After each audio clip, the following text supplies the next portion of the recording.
की वीडियो में फिर से आपका स्वागत है। नमस्कार। आशा करते हैं कि आप सभी लोग स्वस्थ एवं सुरक्षित होंगे। आज की वीडियो में हमारा टॉपिक है motion of spring mass system in horizontal plane. ये टॉपिक इंटरमीडिएट और पॉलिटेक्निक के बच्चों के लिए बहुत ही यूज़फुल है। इससे रिलेटेड न्यूमेरिकल प्रॉब्लम्स भी एग्ज़ाम में बहुत पूछी जाती हैं। तो इस टॉपिक को आप सभी लोग बहुत ध्यानपूर्वक सुनिए, जो कि हमारे लिए आगे आने वाले एग्ज़ाम में बहुत ही यूज़फुल रहने वाला है। तो चलिए वीडियो शुरू करते हैं। Motion of spring mass system in horizontal plane. तो इसके लिए हम क्या करते हैं कि स्प्रिंग लेते हैं। स्प्रिंग के एक एंड को एक रिजिड सपोर्ट से हम बांध देते हैं, जिसके दूसरे एंड पर एक हम एम मास का पार्टिकल या एम मास का एक बॉडी इसके साथ अटैच कर देते हैं। इसका स्प्रिंग कांस्टेंट मतलब बल नियतांक, इसका बल नियतांक जो है हम मान लेते हैं कि के है। अब क्या करना है कि ये इसकी मीन पोजीशन है। इस मीन पोजीशन से हम इस बॉडी को यहाँ से यहाँ तक डिस्प्लेस करेंगे, जिससे कि इसका मिडिल पोजीशन डिस्प्लेसमेंट दाईं तरफ एक्स हो जाता है। यहाँ तक खींचने के बाद खींचने से क्या होता है, इस स्प्रिंग में एक बल जो कि रेस्टोरिंग फोर्स है वो प्रोड्यूस हो जाता है, जिसकी वजह से ये यहाँ तक डिस्प्लेस होने के बाद वापस से अपनी मिडिल पोजीशन पे आती है। स्प्रिंग अपनी मिडिल पोजीशन को रिगेन करती है, लेकिन ड्यू टू इनर्शिया ये अपनी मिडिल पोजीशन को छोड़ते हुए फिर से एक्स डिस्टेंस जो होता है अपोजिट डायरेक्शन में, मतलब लेफ्ट डायरेक्शन में ये डिस्प्लेस हो जाती है। ठीक, तो अब ये पूरी प्रक्रिया में क्या होगा, इसके बाद स्प्रिंग फिर मिडिल पोजीशन पे आएगी और फिर से ए पोजीशन पे जाएगी, वापस से मिडिल पोजीशन पे आएगी, फिर बी पोजीशन में। लेकिन चूँकि फ्रिक्शन आदि भी हमारे वातावरण में मौजूद रहते हैं, जिसकी वजह से क्या होता है कि दोलन करते हुए, ऑसिलेशन करते हुए पार्टिकल या बॉडी जो है फिर से दूसरे तीसरे ऑसिलेशन में अपने ए पोजीशन को अचीव नहीं करती, इससे थोड़ी कम रहती है। मतलब इसका जो एम्पलीट्यूड है वो विद रिस्पेक्ट टू टाइम धीरे धीरे डिक्रीज होता जाता है और एक स्थिति ऐसी आती है कि ये अपने मिडिल पोजीशन पे फिर से आके स्थिर हो जाता है। ठीक है, तो ये जो डिक्रीजिंग एम्पलीट्यूड है ये होता है डैम्प्ड ऑसिलेशन का एग्जाम्पल होता है। ठीक, तो ये टाइप्स ऑफ ऑसिलेशन के बाद हम दूसरे लेक्चर में करेंगे। अभी हम यह बात निकालना चाहते हैं कि ये जो ऑसिलेशन हुआ ये एसएचएम या सिंपल हार्मोनिक मोशन है अथवा नहीं है। ठीक, तो इसके लिए क्या करते हैं कि जब इसमें हमने खींचा, ये वापस अपनी पोजीशन पे आया, तो ये जो रेस्टोरिंग फोर्स एफ है ये क्या होता है, इसके डिस्प्लेसमेंट के डायरेक्टली प्रोपोर्शनल होता है और अपोजिट डायरेक्शन में होता है, इसमें नेगेटिव साइन है। ये हुक्स लॉ से आता है। हुक्स लॉ कहता है कि किसी भी स्प्रिंग को एक्स डिस्प्लेसमेंट देकर उसको छोड़ दिया जाए तो उसमें जो बल प्रोड्यूस होता है उसका डिस्प्लेसमेंट डायरेक्टली प्रोपोर्शनल होता है और अपोजिट डायरेक्शन में प्रोड्यूस होता है। तो हुक्स लॉ के अकॉर्डिंग ये proportional directly proportional to minus X के हो जाएगा, where X is the displacement, X is the displacement. अब इसको हमने कंटिन्यू करेंगे, प्रोपोर्शनलिटी को हमने इक्वलिटी में कन्वर्ट किया, तो F equal to minus K x, ये कांस्टेंट ऑफ प्रोपोर्शनलिटी आया, कांस्टेंट ऑफ प्रोपोर्शनैलिटी मतलब अनुक्रमानुपाती नियतांक। और इसका नाम क्या है, इसको कहते हैं हम, एक नाम दिया गया है जिसको हम स्प्रिंग कांस्टेंट या force constant of the spring कहते हैं। स्प्रिंग कांस्टेंट या फोर्स कांस्टेंट। ठीक, स्प्रिंग कांस्टेंट भी कहते हैं, फोर्स कांस्टेंट भी कहते हैं इसको। ए और बी क्या है, ए पोजीशन और ये बी पोजीशन, मीन्स ये ए वाला ए और ये वाला बी, ये दोनों पोजीशन जो हैं क्या हैं, ये डिस्प्लेस्ड पोजीशन है। कहाँ से displaced position, from mean position, from mean position ओ।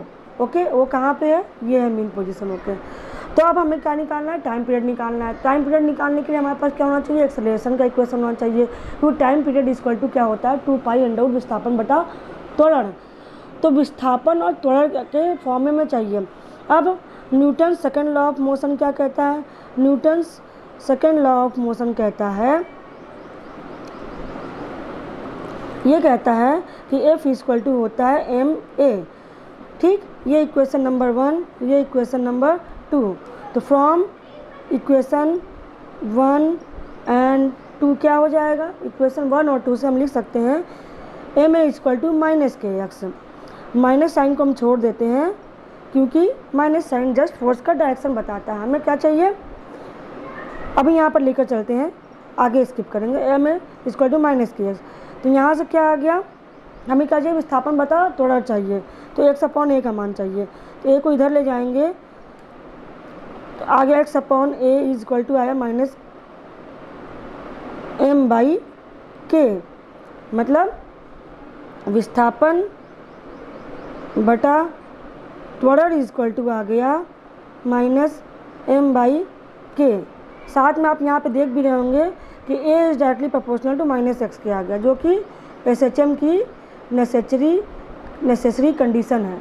ठीक है, तो इससे ये सिद्ध हो गया कि ये जो पार्टिकल मोशन कर रहा है, ये जो स्प्रिंग मास सिस्टम है, ये हमारा एसएचएम करता है, यानी एसएचएम इक्वेशन है ये। ठीक है, कंडीशन फॉर एसएचएम है ये।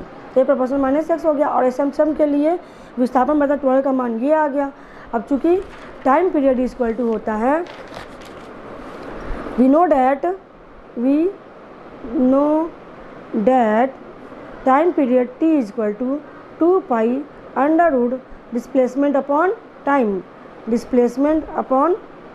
Acceleration, displacement upon acceleration, this is equal to 2 pi displacement हो गया एक्स अपॉन ए, जिसकी वैल्यू कितनी आई है, माइनस छोड़ देंगे, इसका मान आया है एम बाई के। तो इस प्रकार से स्प्रिंग मास सिस्टम के टाइम पीरियड का जो मान आ गया वो आया है T equal to 2 pi under root M by K. ठीक, ये तो बात रही सिंगल स्प्रिंग की।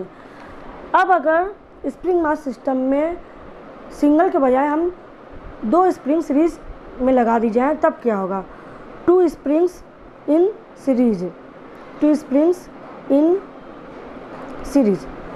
तो क्या क्या कंडीशन सिचुएशन बनेगी, सिचुएशन बनेगी कि एक स्प्रिंग ये है, ठीक है, दूसरी स्प्रिंग ये है, ओके, और ये इससे एम मास लगा हुआ है। इस स्प्रिंग का फोर्स कांस्टेंट K1 है, इस स्प्रिंग का फोर्स कांस्टेंट K2 है, ओके।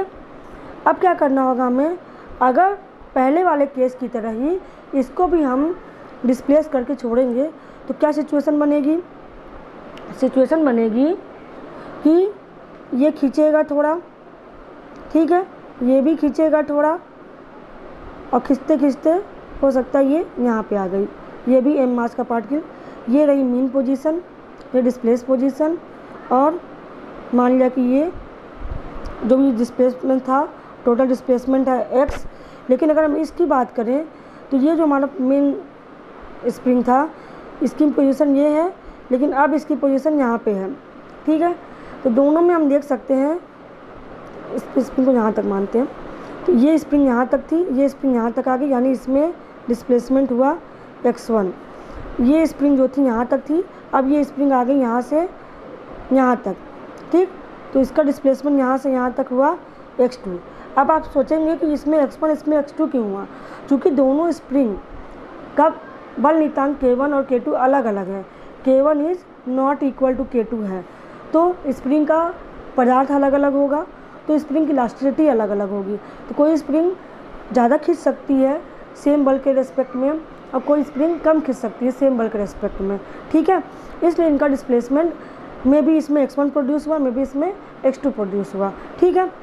और ये डिस्प्लेसमेंट प्रोड्यूस होने का कारण क्या है, कारण ये है कि जब हम इसको शिफ्ट करके इधर तक ले आते हैं डिस्प्लेसमेंट, तो प्रत्यानयन बल जो होता है इस डायरेक्शन में F काम करने लगता है।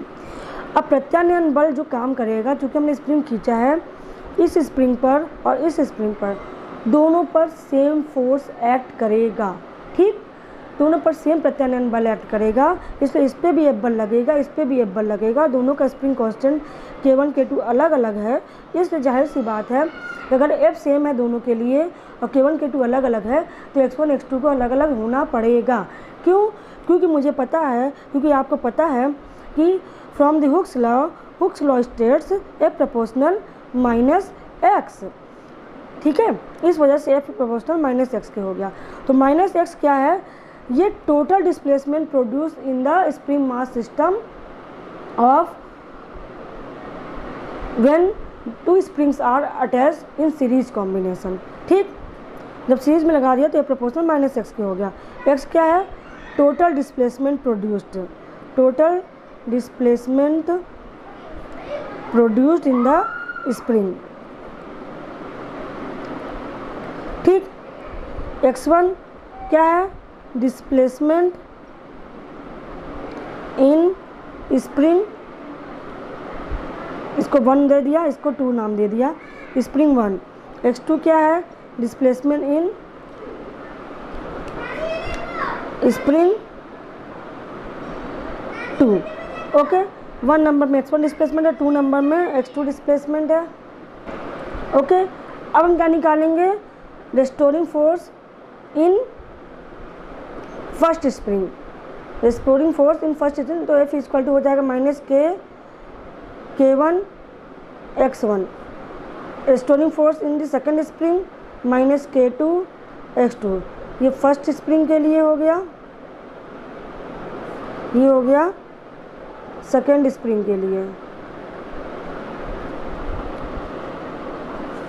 ठीक, अब हमें पता जो टोटल डिस्प्लेसमेंट होगा वो x1 प्लस x2 के होगा। ठीक है, तो यहाँ से x1 का मान, यहाँ से x2 का मान, और F equal to minus x या F equal to minus KX, equation number 1, equation number 2 and equation number 3। Equation number 1, 2, 3 को यूज करते हुए हम x का मान ले सकते हैं माइनस F बाई K, इसका मान होगा माइनस F बाई K1, इसका होगा माइनस F बाई K2। तो F कॉमन होकर निकल जाएगा, यहाँ से आएगा क्या? K equal to 1/K1 plus 1/K2। तो K इक्वल टू क्या हो जाएगा? K1 K2 upon K1 plus K2। ठीक है, ये सीरीज कॉम्बिनेशन के स्प्रिंग के लिए आया कि जब दो स्प्रिंग्स जिनका स्प्रिंग कांस्टेंट K1 है और K2 है, उनको सीरीज में अटैच करके m मास का पार्टिकल लगा के उनको मिडिल पोजीशन डिस्प्लेस किया जाता है, तो उनका स्प्रिंग कांस्टेंट, टोटल सिस्टम का स्प्रिंग कांस्टेंट कितना आएगा? तो K is the spring constant of combined spring mass system.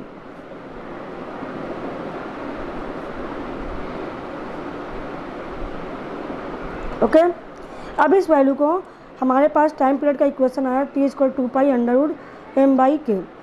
यहाँ पे K का मान रख देंगे, हो जाएगा T इक्वल 2π√m, K का मान रखेंगे, ये हो जाएगा K1 K2 upon K1 plus K2। Okay, तो इस तरह से स्प्रिंग के सीरीज कॉम्बिनेशन के लिए जो टाइम पीरियड का मान आया वो आ गया T equal 2π√m K1 K2 upon K1 plus K2। अब इसी प्रकार अगर सीरीज में ही रहे लेकिन कुछ ऐसा केस बन जाए कि मास जो है दो स्प्रिंग के बीच में लगा हो, मतलब क्या सिचुएशन बनेगी? सिचुएशन बनेगी व्हेन, इसी में केस 2 हो गया, when mass m is attached in between to the two springs। ठीक है, तो ऐसे में क्या बनेगा काम? ऐसे में ये हो जाएगा कि ये मान लिया कि एक स्प्रिंग इधर है, ये एक रिजिड सपोर्ट है, ये दूसरा रिजिड सपोर्ट है, एक स्प्रिंग जो है इधर है। ठीक है, इसके बीच में, दोनों के बीच में हमने मास लगा दिया m मास। ठीक, इस स्प्रिंग का बल नियतांक K1 है, इस स्प्रिंग का बल नियतांक K2 है। अब आप इस बात को समझने की कोशिश करिए कि अगर इस मास को इधर डिस्प्लेस किया जाएगा, ठीक है, जब इस मास को इधर डिस्प्लेस करेंगे तो ये वाली स्प्रिंग जो है x डिस्प्लेसमेंट दबेगी और ये वाली स्प्रिंग जो है x डिस्प्लेसमेंट खींचेगी, यानी दोनों में डिस्प्लेसमेंट सेम प्रोड्यूस होगा लेकिन अपोजिट डायरेक्शन में, और स्प्रिंग का बल नियतांक अलग अलग है। तो आप सोचिए क्या चीज़ डिफरेंट होगा ऑटोमेटिक? रेस्टोरिंग फोर्स डिफरेंट होगा। रेस्टोरिंग फोर्स क्योंकि अपोजिट डायरेक्शन में लगेगा। फिर से बताते हैं कि m मास का पार्टिकल को जब हम इधर से इधर की तरफ प्रेस करेंगे तो ये स्प्रिंग जो है क्या करेगा, दब जाएगा एक डिस्टेंस, और ये वाला एक डिस्टेंस फैल जाएगा। जैसे आप इमेजिन करिए मास को हम यहाँ तक ले आते हैं खींचकर, तो ये स्प्रिंग फैलती हुई यहाँ तक चली आई और ये स्प्रिंग क्या होगी और कॉम्पैक्ट होके संपीड़ित हो जाएगी, है ना। ये मिडिल पोजीशन थी। अब तो मिडिल पोजीशन से आप देखिए ये वाली स्प्रिंग जो है यहाँ से लेके यहाँ तक, इसमें कितना, इसकी पोजीशन जो थी यहाँ पे थी, ठीक, ये यहाँ से यहाँ आ गया, यानी इसका जो इसमें दबाव आया वो x आया। और यही बात इसमें है कि इसमें जितना खिंचाव आया वो भी x आया, तो ये वाली x दबेगी और ये वाली x खींचेगी। तो टोटल स्प्रिंग मास सिस्टम में जो डिस्प्लेसमेंट प्रोड्यूस हो रहा है वो x है। x क्या है, डिस्प्लेसमेंट है इन द होल सिस्टम, ठीक है। अब रेस्टोरिंग फोर्स क्या होगा, ये स्प्रिंग इधर दब रही है, ये स्प्रिंग जब दब रही है तो इसका रेस्टोरिंग फोर्स इसके अपोजिट डिस्प्लेसमेंट के इधर काम करेगा। मान लिया F1 है और ये वाली स्प्रिंग जो है ये भी खींच रही है, तो इसमें चूँकि स्प्रिंग कांस्टेंट अलग अलग है तो इसका स्प्रिंग कांस्टेंट, इसमें प्रोड्यूस होने वाला जो बल होगा, जो रेस्टोरिंग फोर्स होगा वो अलग होगा, वो F2 होगा। इधर वाला F2 मान लिया और इधर वाला F1 मान लिया, ठीक है। इसमें भी डिस्प्लेसमेंट इधर हो रहा है, इसमें भी डिस्प्लेसमेंट इधर हो रहा है, लेकिन इसको हम संपीड़न कहेंगे, इसको विलयन कहेंगे। लेकिन डिस्प्लेसमेंट जिधर है उसके अपोजिट डायरेक्शन में F होगा, F का डायरेक्शन इधर नहीं इधर होगा। तो ये हो गया F1 restoring force produced in the spring 1 having spring constant K1 and F2 is the restoring force produced in the spring 2 having spring constant K2। Okay, तो अब हमारे पास क्या क्वेश्चन बनेगा, जो टोटल रेस्टोरिंग फोर्स होगा F इक्वल टू हो जाएगा F1 plus F2 के, ठीक है। ये क्या है, total restoring force, total restoring force ये F equal to F1 plus F2 के हो गया।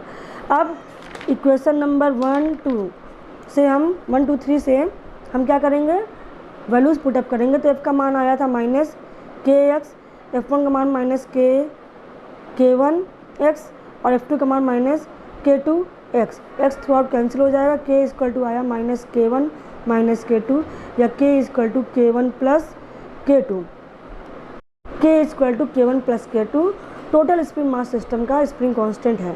ओके, अब हम क्या टाइम पीरियड निकलेगा, T equal to 2 pi under M by K। M ये हो गया, K का मान हो गया K1 प्लस K2, तो यहाँ से आ गया T equal to 2 pi under K1 plus K2। ये टाइम पीरियड का मान है जबकि सीरीज कॉम्बिनेशन, स्प्रिंग के सीरीज कॉम्बिनेशन में दोनों स्प्रिंग के बीच में मास को अटैच किया गया हो। ओके फ्रेंड्स, आशा करते हैं कि सभी को वीडियो समझ में आ गई होगी। अगर वीडियो में कहीं पर किसी भी जगह पे कोई भी क्वेरी अगर समझ में आती है तो आप कमेंट बॉक्स में राइट डाउन कर सकते हैं, जिसको पढ़कर मैं अगली वीडियो में उसका समाधान करने के लिए पूरी कोशिश करूँगी। Thank you very much. Okay.